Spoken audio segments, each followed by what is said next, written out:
Hey everyone, thank you for stopping by Living To Do's review of Married at First Sight, Season 18, Episode 15, called Cheat and Retreat. Before I get started with this review, please like the video and subscribe to the channel. I would really appreciate it, and I thank you in advance. So let's talk about this episode. This was a great episode. This episode played out like a movie. The dramatic music, the camera angles, I loved it. The reason why I started my channel was right after season 12 with Chris Williams. That guy made me mad. I hate that guy to this day. But I wanted to talk about it because when I was watching that season, I was always yelling at the TV. And so I started my own channel. And since then, this is probably the first episode I have watched and then I'm going to review. And I have so much to say. And full disclosure, I've also had a drink. Okay, so let's get started with this review. Okay, so this is the first day, and they have a scene with David and Alan. And David is talking about how he was just looking for a little tenderness in his marriage. And I'm disgusted with David. The way you talk about this, and you know about there's this text, and this text is to this man's wife, and you are just casually, with no problem, no disgust of yourself. How dare you just talk about this guy's wife, this guy's wife? Oh my God, it just made me sick. Oh, that they even had it, and just, he was just so okay with it. In the next scene, we have David and Michelle talking outside, and he's apologizing to her. He claims to be a great man. Michelle asked, "Was this my fault?" He claimed he just needed affection. At one point in the conversation, he was talking about his word was bond because he said he had deleted the contact information. Michelle doesn't believe him. And because she doesn't believe him, there's no resolution, so there's no way she can move forward. Oh, so in the kitchen, MM and Camille are talking to Michelle, and Michelle is telling them that she's fixated, that the fact that she's thinking about Madison, that the text was for Madison. She reminded the girls that Madison didn't walk away when MM spoke about Ikechi. You know, if she had a certain kind of way of a couple breaking up with somebody she knew and to have a reaction to it, why didn't she have one for MM and Ikechi? But she has this big reaction, over the top reaction to Michelle and David. The girls talk about Alan really feeling for Madison. The next day, Alan takes Madison out, just the two of them as a couple, and they go-kart riding. In their confessional in the car together, Madison says, "Yesterday was a lot." Was it, Heifer? Was it? After they go-kart riding, they discuss their future. Madison claims that they made good progress.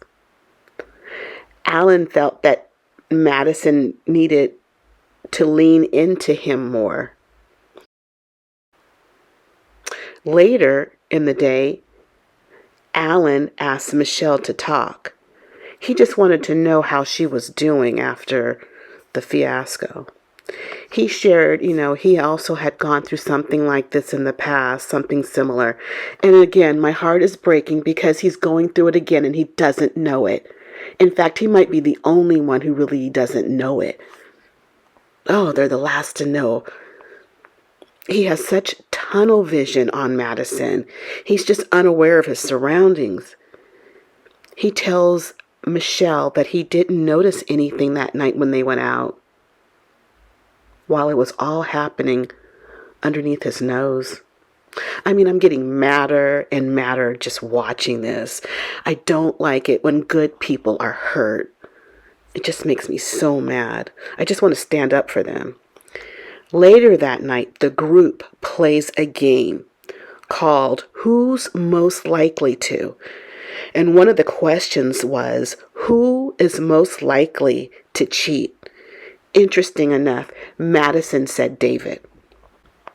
Put both of your names on there.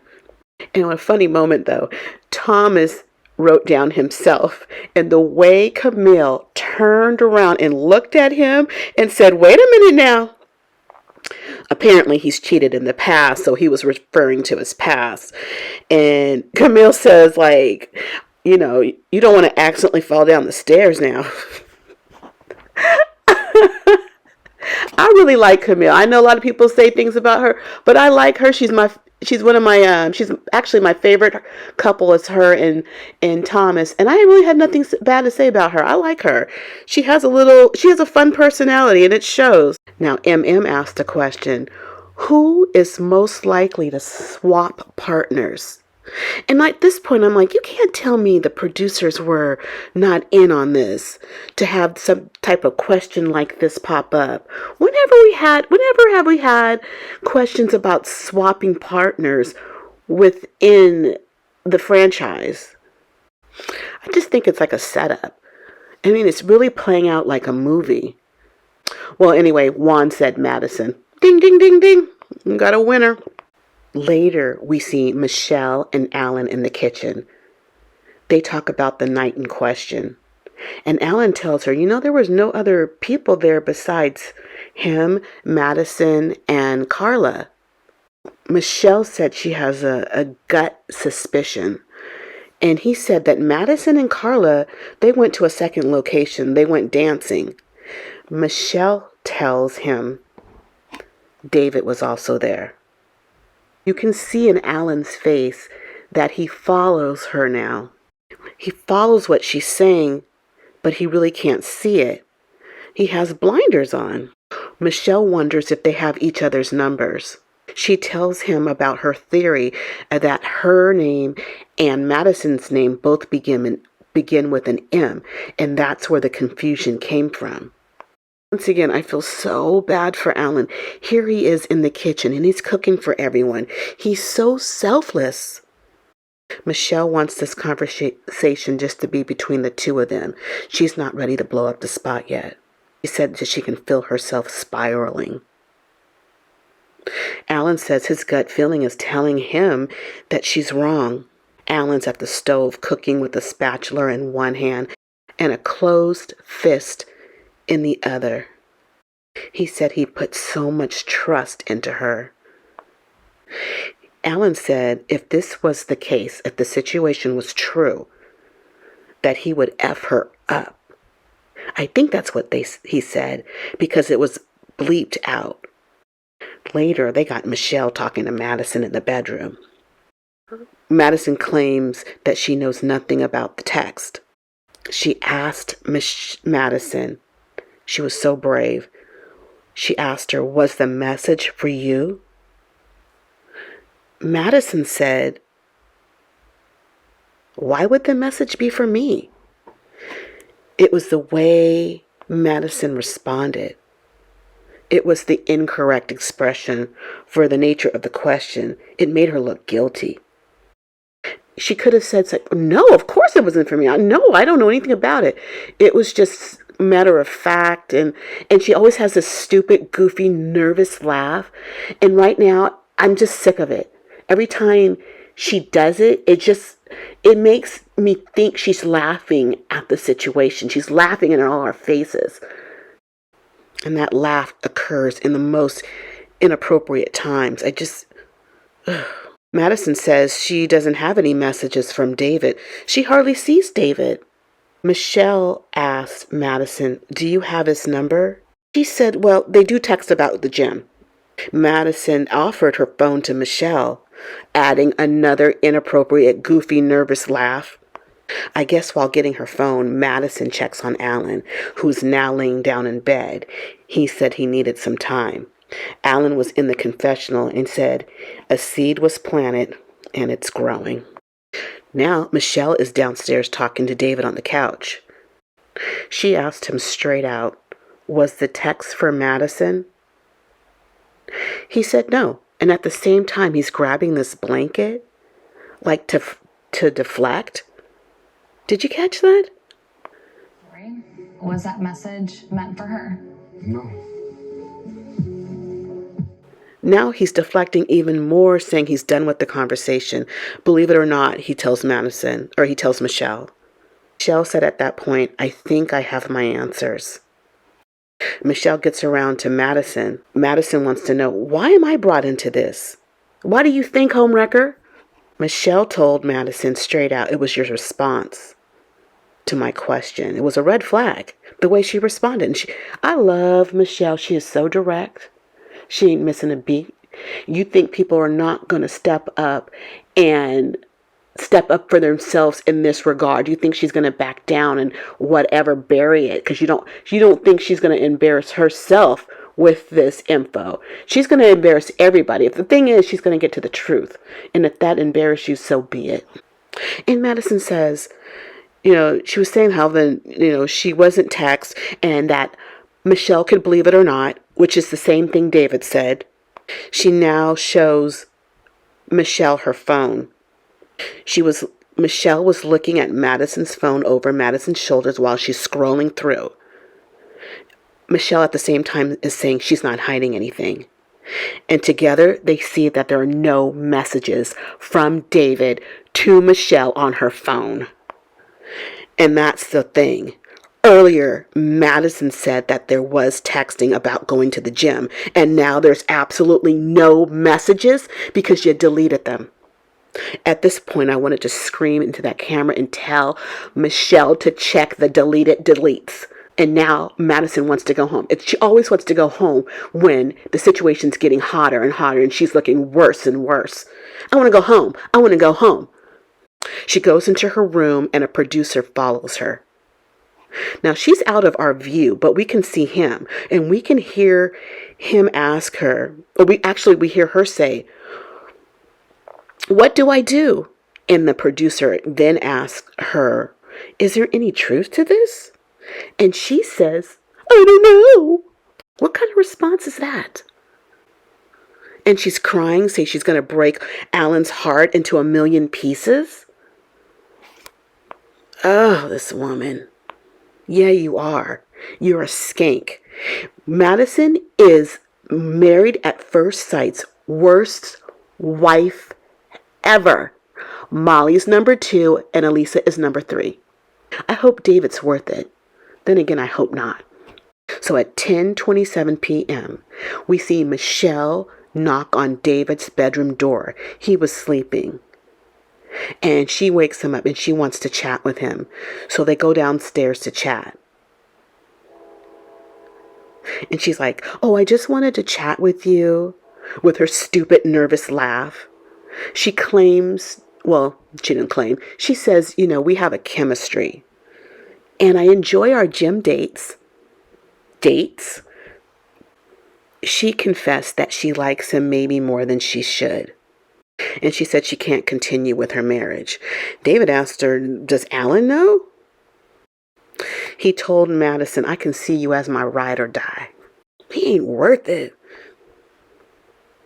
David tells Madison the text was for her, but he accidentally sent it to his wife.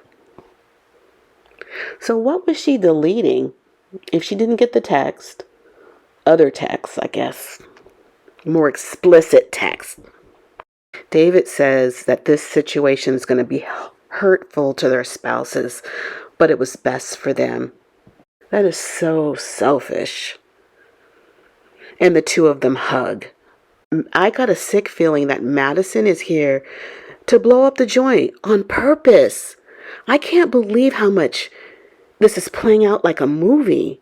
Alan is in the kitchen with Juan and David asked to speak to him. They go outside and very cool, like Alan says, what you got? David had a situation. Alan says, just say it. He said that him and Madison have a connection, but they haven't been physical. They just vibe. He said they connected at the gym. He never responded to how long it's been, but they connected at the gym. Well, we know they were in the gym at the honeymoon, but anyway, they connected at the gym and they spoke about their spouses. Alan is in obvious pain and David is just watching him. David says, as Alan is in pain, "We just vibe hard." Alan told him, "I saw you as a friend." David had the nerve to say, "I still see you as a friend." Alan's like, "F you." He said he trusted David, or he trusted her. David is just watching him. He told Madison, "The second that you don't want me, tell him, don't play him." He said, "F you, F her." And then David tried to explain that he and Alan were in the same position with their spouses because their spouses didn't find them attractive. Does that make him feel better? That his spouse is comforting you, liking you, hugging you? David claims that the relationship is platonic and there has been no sex. Alan said, "Go for it. I'm done." And he leaves. So he's outside already, and he's outside going to his car. And he's trying to get to his car, and he wants to leave, but MM comes up and she grabs him, and she holds on to him, and she hugs him. I often wonder who was hugging MM in the previews all this time. I thought it was Thomas, which I thought was weird. I just didn't think it was Alan, but it was Alan, and it was because of Alan. And then Juan comes over and he joins in. It was the three of them, MM, Alan, and Juan. It was like the tall people meeting outside. Alan was actually crying. Just real, raw hurt we're seeing. He knew she was never attracted to him. He couldn't believe that she carried on with this facade for so long. He spent $3,000 on clothes to impress her. He was so upset his skin was crawling. He says he never wants to see her. He was done. Juan tried to remind him, keep it together, keep your integrity in check. MM says you're just hurt and disappointed. He wanted to go home. She tried to stop him. "We don't want you to drive." And then he was like saying this woman even made him out to look bad, saying he was like a drunk driver, and that was never true. He goes back into the house to collect his things. We see Madison upstairs, and she wants to know, I don't know if she's asking the producers or the other castmates, does he want a conversation as he's destroying the kitchen? I swear, Madison, no good will ever come to you for this mess that you put on here. Alan is spiraling out. He's upstairs packing his belongings. He's having a conversation with Juan. He says, "People like me."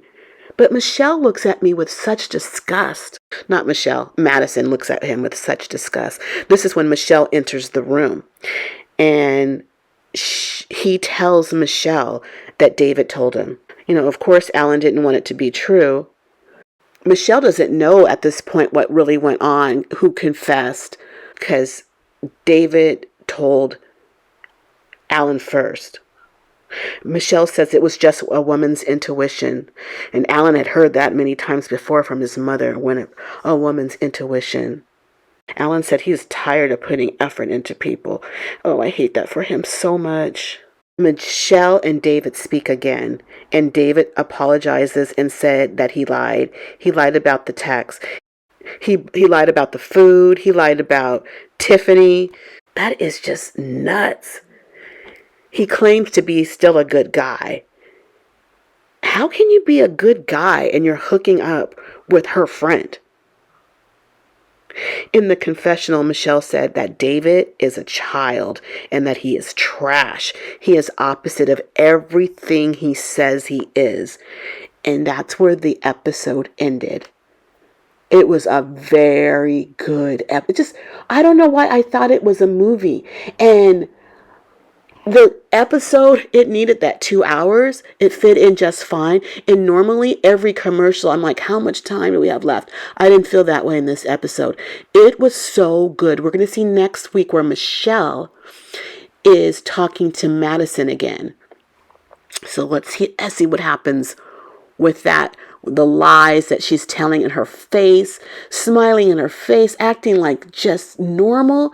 These two are so disgusting. They're absolutely disgusting. I feel nothing for Madison. She gets nothing from me. She's the worst wife ever. She's a skank.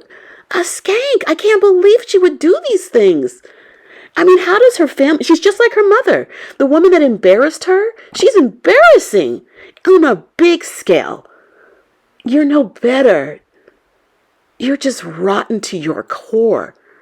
You're going to hurt this man? You should have bowed out. This was wrong. You say no. You just don't do this. Shame on the two of you. No good should happen to either one of you. I don't know. I'm going to stop there. Anyway, it was a really good episode. I want to say, please like the video and subscribe to the channel. I would really appreciate it. And I thank you in advance. I think I might watch this again. Anyway, I got to go because I got living to do. Bye.